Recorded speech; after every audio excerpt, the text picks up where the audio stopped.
Hello and Assalamu alaikum students, welcome to Bioscholar Hub. Today we are going to study about rabies.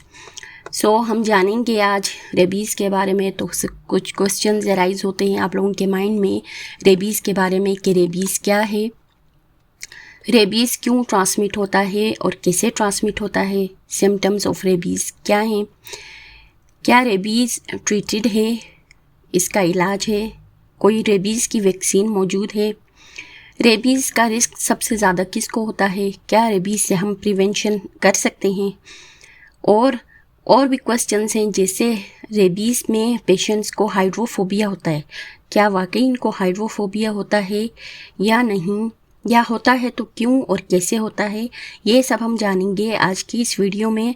तो and तक मेरे साथ रहिए अपने इन क्वेश्चंस के आंसर्स लेने के लिए और वीडियो को स्किप मत करें। तो चलते हैं आज हम रेबीज़ के बारे में जानने के लिए। रेबीज़ वायरस देखें, रेबीज़ वायरस लीज़ा वायरस की फैमिली से है। लीज़ा वायरस रेबीज़, ये रेबीज़ वायरस है जो कॉज करता है रेबीज़। इसके ये सिम्टम्स हैं, वॉयलेंस है, हाइड्रोफोबिया और फीवर है।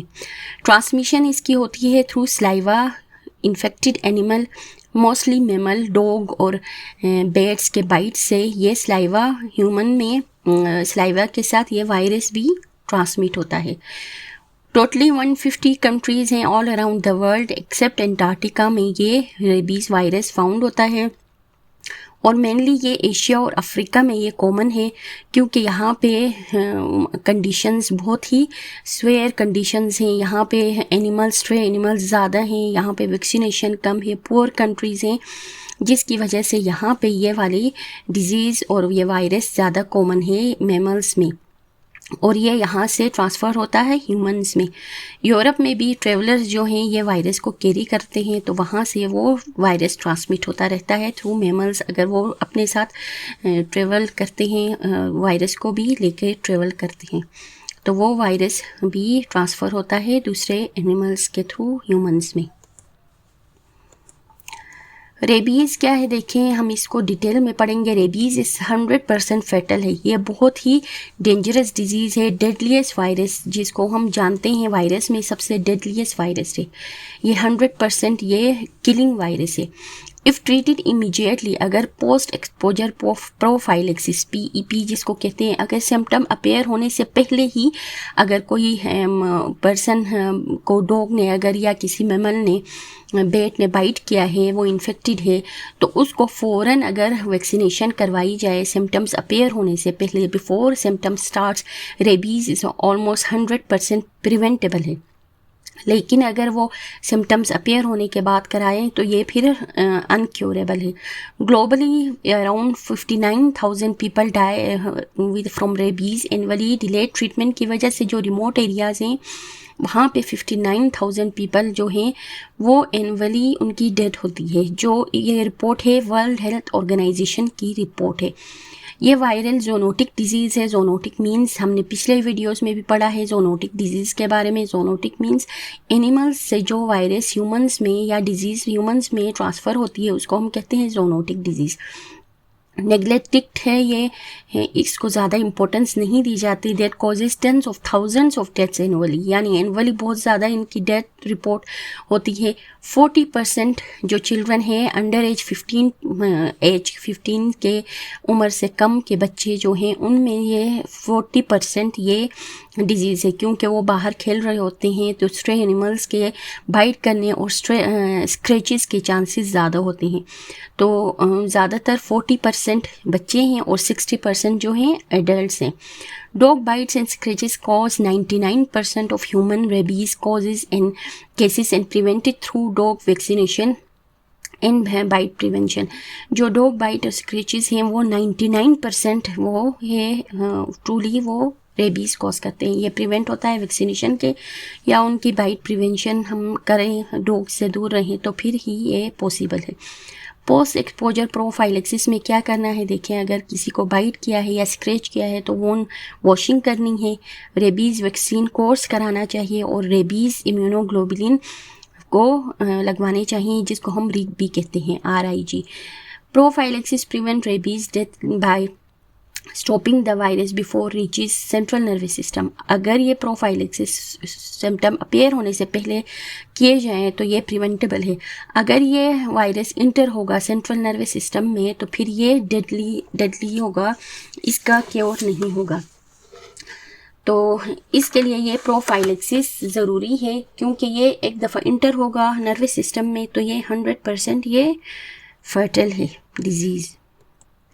ये रेबीज़ वायरस का स्ट्रक्चर है, देखिए स्ट्रक्चर इसका देखें, ग्लाइकोप्रोटीन स्पाइक्स हैं, इन्वेलप है इसका, हेलिकल इसका स्ट्रक्चर है, न्यूक्लियोकैप्सिड भी इसका अंदर मौजूद है, जीनोम इसका single stranded negative single stranded RNA है, प्रोटीन इसका मैट्रिक्स है एम है, रेप्लिकेशन देखिए इसकी अटैचमेंट होगी, फिर उसके बाद एंट्री होगी सेल के अंदर, रेप्लिकेशन होगी, प्रोटीन बनेंगे, प्रोडक्शन प्रोटीन की होगी, असेंबली होगी, मैच्योरेशन होगी, आउट फिर वो बर्स्ट आउट होंगे, बर्डिंग होगी, वो सेल से रिलीज होंगे।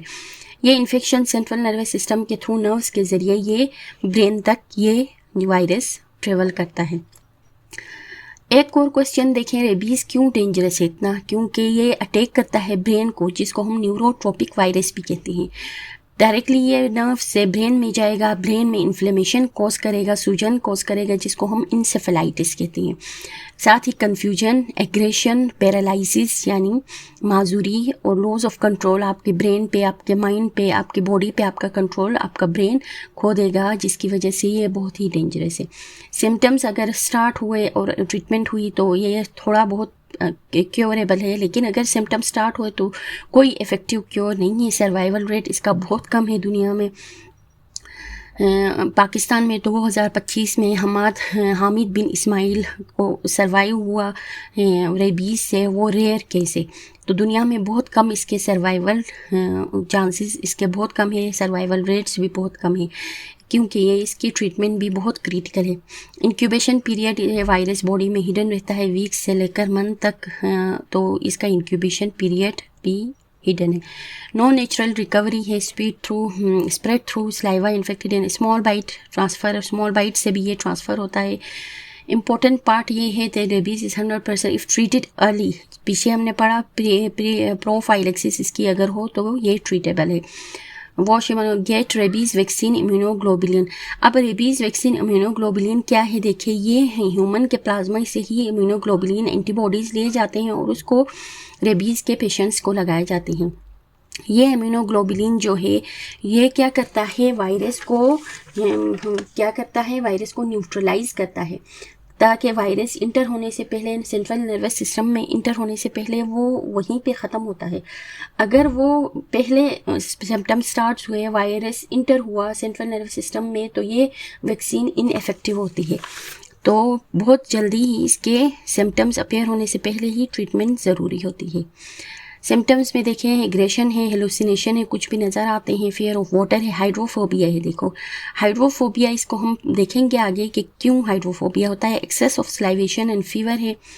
डायग्नोसिस में इसकी ब्रेन बायोप्सी करवाते हैं, स्लाइवा टेस्टिंग है, ये इसके टेस्ट हैं जिससे डायग्नोसिस होती है। फिर इम्यूनोग्लोबुलिन भी लगवाते हैं ताकि ये ट्रीटमेंट हो सके। अब हमने पीछे पढ़ा था कि हाइड्रोफोबिया वाकई होता है या क्यों होता है तो देखें, इसका आंसर ये है, despite hydrophobia being one of the most well known symptoms, rabies does not cause a fear of water. Specifically water से फियर नहीं होता, तो ये क्या होता है, पेनफुल स्पेजम ऑफ थ्रोट, यानी थ्रोट का इतना पेनफुल होता है, थ्रोट में इतना पेन होता है, मसल्स के अंदर इतना जकड़न होती है, तो क्या होता है कि उसकी वजह से स्वॉलो करना वाटर को बहुत ज़्यादा पेनफुल होता है और ये डैमेज करता है ब्रेन को कि वे prevent patient from differentiating between water and pain. तो ब्रेन के पार्ट्स डैमेज होते हैं जिसकी वजह से जो पेशेंट है उसको डिफ़िकल्टी होती है डिफ्रेंशिएट करना वाटर एंड पेन के दरमियान, क्योंकि वो वाटर पीना चाहता है तो भी उसको पेन होता है, तो जिसकी वजह से हम कहते हैं कि पेशेंट को हाइड्रोफोबिया हुआ है।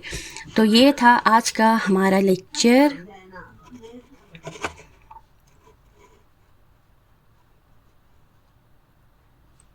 नेक्स्ट स्लाइड देखें, ट्रीटमेंट रेबीज़ वैक्सीन है, इम्यूनोग्लोबुलिन है। प्रिवेंशन में हमें स्ट्रे एनिमल्स से दूर रहना चाहिए और जो पेट एनिमल्स हैं उस पे के हमें वैक्सीन से लगवाना चाहिए ताकि रेबीज़ से हमें हमारी हिफाजत हो। तो ये थी हमारी आज के लेक्चर्स। तो students please like share and subscribe ज़रूर करें। Thank you all.